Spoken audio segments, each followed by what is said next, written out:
One afternoon in the hallways of Southwood High School in Shreveport, Los Angeles, two boys exchanged words. All at once, they jumped at each other, witnesses said. Dozens of other students joined in, and it all went to chaos, kicking and punching until teachers pulled them apart.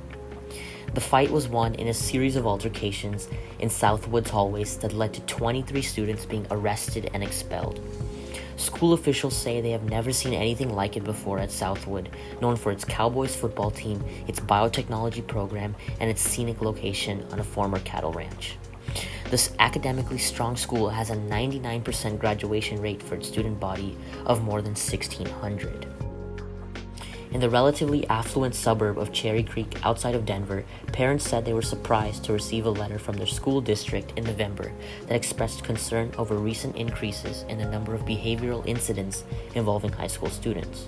One parent says the letter from Cherry Creek High School stated, quote, "On-campus behavior issues include students treating each other and adults disrespectfully in and out of class, in addition to leaving trash in hallways, cafeterias, and outdoor spaces," end quote. The letter asked parents to talk to their kids about appropriate behavior and misconduct. The events at Southwood High School and Cherry Creek High School are no anomaly. Post-pandemic, high schools have seen an increasing amount of student misbehavior, according to an article by Wall Street Journal. The same article from the WSJ mentions Peter Faustino, a school psychologist in New York who serves on the board of directors for the National Association of School Psychologists. Faustino said school psychologists across the country have seen roughly the same amount of mental health complaints and behavioral issues in the first 3 months of the school year that used to occur in an entire academic year. Reading these instances made me wonder, how has the pandemic affected my own institution, the very school I attend every day? I intended to find out. I am Anish Kalra, a student from Coppell High School near Dallas, Texas. In hopes of answering this question, I decided to interview a few of my close teachers and their thoughts on the post-pandemic classroom setting. We are here with Mrs. Hewitt, a Spanish 3 and AP Spanish 4 teacher at Coppell High School. Mrs. Hewitt's students cite her as hardworking and dedicated toward her job. Hi there, we are here with Mrs. Hewitt. Mrs. Hewitt, how are you doing today? I'm good, thank you. All right, my first question to you is, how has the relationship between the student and teacher changed over the course of the last 2 years with the pandemic and everything? I think that in general, first I'll talk from my perspective as a teacher. I think I have become more compassionate with students' individual situations and have been taking the time to learn more about where they're coming from, just to learn more about them in general as an individual. I think that's helped me to connect with students better. As far as what I've seen from the student side, I feel that students have gotten very comfortable with the teacher-student relationship. I don't know how the pandemic had changed that, but I just noticed in general, there's a little bit less respect, which leads into your next question. There is just a lack of, how do I put it? It's just, I just noticed that there's a difference, and I don't know if being at home for a full year and not having that, just being present physically and having an authority figure in front of you instead of on a screen, it's just changed the way that a lot of students have conducted themselves in the classroom. Yeah, and that's actually what I noticed with my research, and I guess that leads into my second question directly. How have teachers noticed a difference in behavior of their students in terms of respect and accountability? And I know you just mentioned that, but if you want to dive so deeper. with that comfort level comes a lack of respect and accountability. Students who were at home last year just had a full year of endless flexibility. Mm-hmm. And so when you come back into the classroom where it's, more schedules, routines, I feel like it's taken the entire school year to kind of get kids back on track and just to get them to where they were before the pandemic. I mean, if you think about it, it wasn't just the full last year, it was also those last 9 weeks of the year before that. Mm-hmm. So kids who I have in Spanish 3 only got 3/4 of a year in Spanish 1, and then the rest had to be learned online, and that it's not conducive to their learning. And it also just gave them just the chance to, like I said, not to have that authority figure in front of them. So not only with the content area of the subject matter, just being in school and being in the building and having, administrators, teachers, and all that to teach the other things that we teach besides content. Does that make sense? Yeah. All right. So. Thank you so much for your time, and we appreciate your opinions. All right, thank you, Anish. I appreciate it. Miss Hewitt's thoughts were extremely insightful and revealing, but they made me question. Such a large focus has been placed on how students have been affected post-pandemic, but what about teachers? According to a podcast from Wall Street Journal, quote, federal data shows that the rate of people quitting in education rose more than in any other field in 2021, and that's exacerbating nationwide teachers' shortage. The podcast then goes on to talk about the various reasons teacher shortages are emerging post-pandemic. Part of it is due to burnout, especially with the ever-changing rules teachers had to comply with during pandemic teaching. For example, one teacher in the podcast mentioned that they had to, quote, accommodate almost 30 students that would change throughout the day, and she was supposed to fully wipe down her classroom between each class period, end quote. Another teacher who was teaching hybrid kindergarten had to shift between in-person teaching and Zoom teaching multiple times throughout the day. But perhaps the bigger reason teachers have quit their jobs in the last 2 years is due to being able to find better opportunities outside the classroom. Teacher pay is not fulfilling the increased expenses associated with the pandemic and higher inflation costs. Moreover, many teachers have the skills necessary to get jobs elsewhere at higher pay and increased benefits. The WSJ podcast states that the qualities associated with a teacher give them the skills necessary to pursue jobs in new fields with higher prospects. Wall Street Journal careers and workplace reporter Catherine Dill states in the podcast that hiring managers see the teacher workforce as a valuable asset that is in high demand. She claims that, quote, teachers have incredible stamina. They can command an audience, a group of people. They can deal with really different communication styles very clearly. And so, teachers have skills that hiring managers are looking for, end quote. Catherine Dill goes on to say that with these skills, teachers are able to find better opportunities in the workforce that give them better financial stability and overall mental health. Dill asserts that, quote, sales is a huge area of opportunity, also jobs in ed tech. So educating people on different tools that many of the teachers have probably used in their classrooms as well. And also corporate training. There are a lot of different types of roles that capitalize on all of these hard-won skills that teachers are using in the classroom. End quote. With this in mind, I decided to ask Mr. Gillette, an AP World History and AP European History teacher at Coppell High School, his thoughts on the new phenomenon we are seeing in the teaching industry. Mr. Gillette is well known amongst his students for his informative and assertive attitude. Hi, Mr. Gillette. How are you doing today? Doing pretty well, Anish. Thank you. All right, so my first question to you is, many teachers around the country are quitting their jobs mainly due to the pandemic, increased workload, and better opportunities elsewhere. What are your thoughts on this phenomenon that we're seeing in the teaching industry? Well, unfortunately, I think it's a shame. We're losing some pretty good teachers because of all this, especially with age. That tends to be the group that is more susceptible to health issues, things like that. They're ones that are more concerned about it, I guess, than anybody else. But in the same sense, you got to do what you got to do for yourself. You have to protect yourself, and you have to feel confident and comfortable in your working environment. Unfortunately, though, I think this is affecting some teachers in general. Even looking at the latest news about college students and their majors, that teaching is actually losing numbers right now. There's not as many just in college, and so that tells us 4 or 5, 6 years down the line, we're going to have more issues with people not going into education.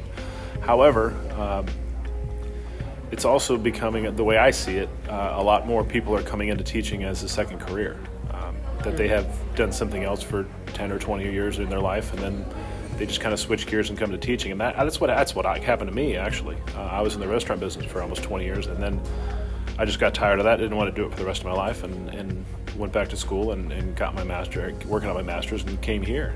And so I've been here ever since. But it's kind of an exception to a lot of things, but I think the older people get generally, the more they appreciate the education or sometimes their lack of education, and put a larger emphasis on it. That's very true in history.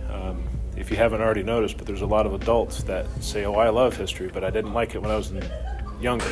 And the older I get, the more I appreciate it. And so those things kind of come around.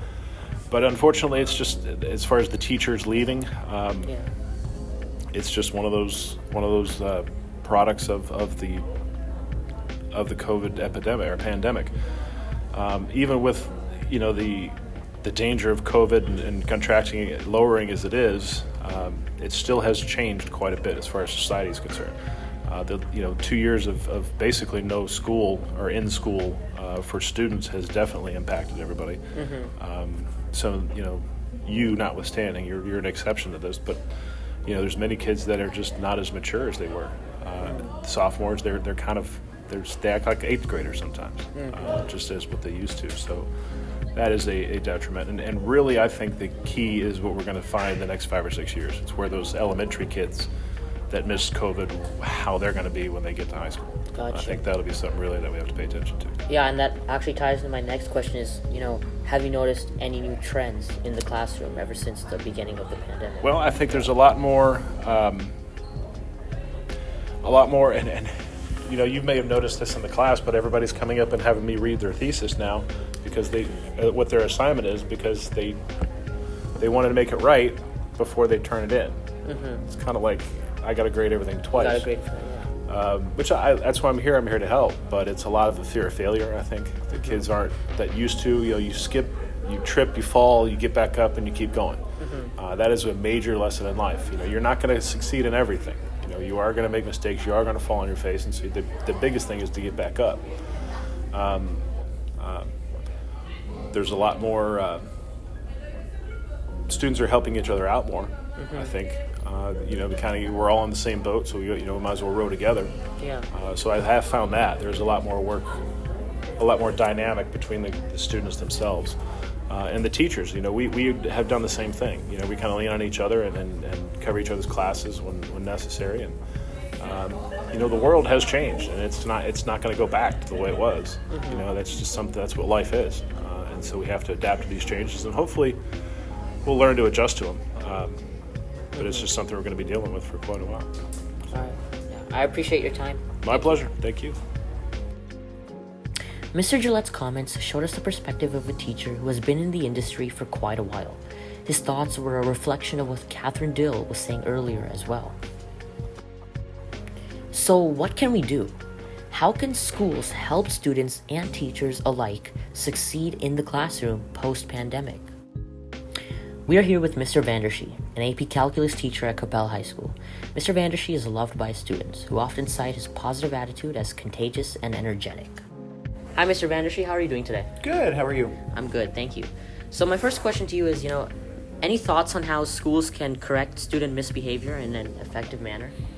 Well, when I think about this, I think about what I do in my classroom and what Capel High School does as a whole. And I think what I do in my classroom and what the school does overall is pretty consistent. And what that is right from the very beginning, I set very clear expectations as to what is expected of students and what the consequences would be if those expectations weren't met. Things like showing up on time, classroom behavior, expectations as far as turning assignments in on time, anything that is expected of a responsible student. And so all of that is laid out at the very beginning. School-wide, we have a code of conduct, so that's all spelled out and students are aware of it. And then whenever there is a misstep or wherever there is someone who did not meet the expectations that were set forth, that's when you have some kind of a hierarchy of consequences. So if it's something mild, then there's a mild consequence that goes with it. But if it's something that's more severe, or maybe it's a repeated lack of meeting the expectation, that's when the consequences get more severe. But I think that students overall should not only be aware of what the expectations are, but what that hierarchy of consequences is if they don't meet the expectations. And I try to do a good job of that in my classroom, and I know that Capel High School does a good job of that as well. All right. So recently, in the past year or so, with the pandemic and everything, we've noticed, a decline in how many teachers are there nationwide, and teacher education as well, in terms of how many people are going to college for teaching. So do you have any thoughts on how schools can, help teachers succeed in the classroom? The two big things that I thought about over the past couple of years as to how administrators can support teachers in the classroom. One of them is our time, and a lot of people don't know this. Students may not be aware, parents may not be aware, but a lot of the time that we spend is not the time that we are in the classroom. That's when we do everything that we have planned to do. But in order to teach students effectively, we also need time to plan, we need time to be creative, we need time to be innovative, to do some research on better strategies for our classrooms. So all of that time is time outside of the classroom. And so I think if that time outside of the classroom was as respected and treated as importantly as the time inside the classroom, that would help teachers become more successful. That way we could look into things that might be more successful in our classroom if our current strategies aren't working. It would allow us to come up with more effective lessons, different ways of teaching the same concept, different ways of reaching students that are hard to reach. All of that takes time, and we can't use class time to do it. So a respect of that time that we spend outside of the classroom would be valuable. And another thing is trust. Students need to trust, parents need to trust, and administrators need to trust that the teacher is doing a professional job, doing things the way that they should be done, doing things the way that they have been hired to do them, in order to meet the needs of not only the students, but state requirements, requirements of other bodies like College Board and International Baccalaureate, whoever's setting the standards for that course. Trust that the teacher is doing everything that they can to meet those expectations. So those are the two big things that I think of that would contribute to a teacher's success in the classroom, would be respect of that time that we don't spend inside the classroom, that we spend outside of the classroom, and then trust that we are doing everything that we can professionally do to make sure that all of our students are successful. All right, thank you, Mr. Vandershe. We You're appreciate welcome. your time. Thank you. With Mr. Vandershe's thoughts in mind, let's explore how schools around the country are dealing with correcting misbehavior in schools. An article from Wall Street Journal shares with us the various ways certain schools are adjusting to the behavior of students post-pandemic.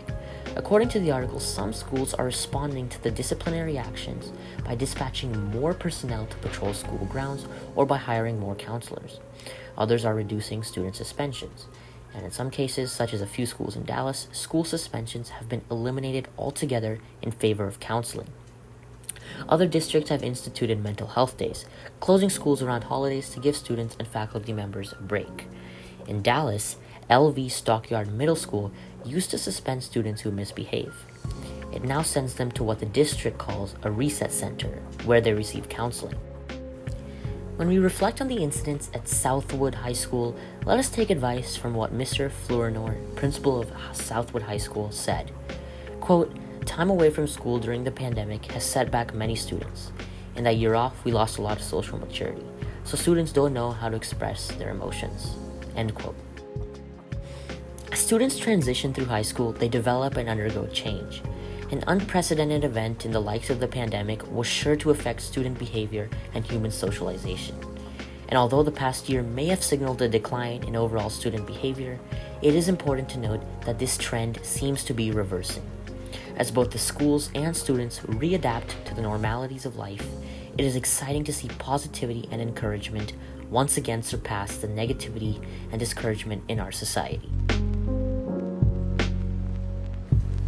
I am Anish Kalra from Coppell High School. Thank you for listening.